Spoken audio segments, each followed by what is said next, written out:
Venons à cet autre élément annoncé en titre. Le président du Conseil national pour la sauvegarde de la patrie, chef de l'État du Niger, est arrivé en début de soirée à Ouagadougou. Le général de brigade Abdourahmane Tiani est dans la capitale burkinabé pour une visite d'amitié et de travail. À sa descente d'avion, il a été accueilli par le président de la transition, le capitaine Ibrahim Traoré.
Poignée de main fraternelle pour cette première rencontre entre le capitaine Ibrahim Traoré et le général de brigade Abdourahmane Tiani.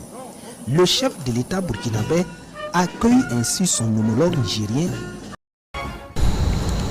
Nous sommes effectivement aux côtés de notre frère, son Excellence, Monsieur le Président de la Transition, pour tout d'abord remercier son Excellence, exprimer notre gratitude, la gratitude du Conseil national pour la sauvegarde de la patrie, la gratitude du gouvernement et du peuple nigérien envers son Excellence, Monsieur le Président de la Transition et son gouvernement, envers l'ensemble du peuple burkinabé pour les soutiens multiples et multiformes qu'ils n'ont cessé d'apporter aux frères nigériens.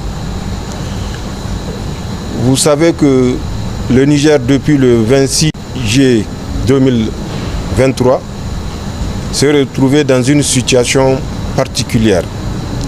Et suite à cette situation, des pays de la CEDEAO ont décidé le 30 juillet, sans nous écouter, de nous attaquer en travers une force qu'ils auraient constituée, mais que nous sommes tous conscients que c'est une force télécommandée.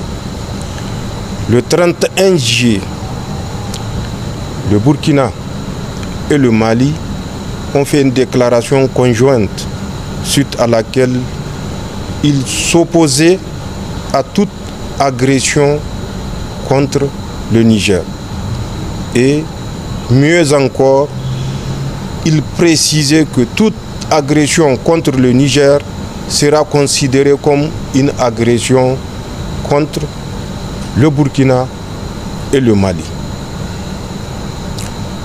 Cette déclaration conjointe a permis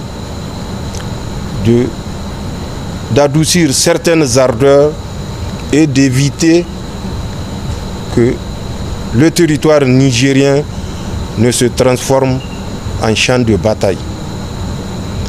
La détermination était sincère, la détermination était profonde. Et face à cette détermination, les pays agresseurs ont décidé de reporter leur agression. Ça, l'ensemble du peuple nigérien et de nous-mêmes ne saurons l'oublier. Et nous sommes venus exprimer de vive voix notre gratitude à son Excellence et au vaillant peuple burkinabé. Dans la même lancée de cette déclaration, vous vous rappelez, le 16 septembre 2023, le Burkina Faso, le Mali et le Niger ont décidé de créer l'Alliance des États du Sahel. Cette alliance est la consécration de notre détermination à arracher notre souveraineté. La souveraineté des États du Sahel. Pour que le Sahel ne soit plus une zone d'insécurité, mais une zone de prospérité pour les biens de nos peuples.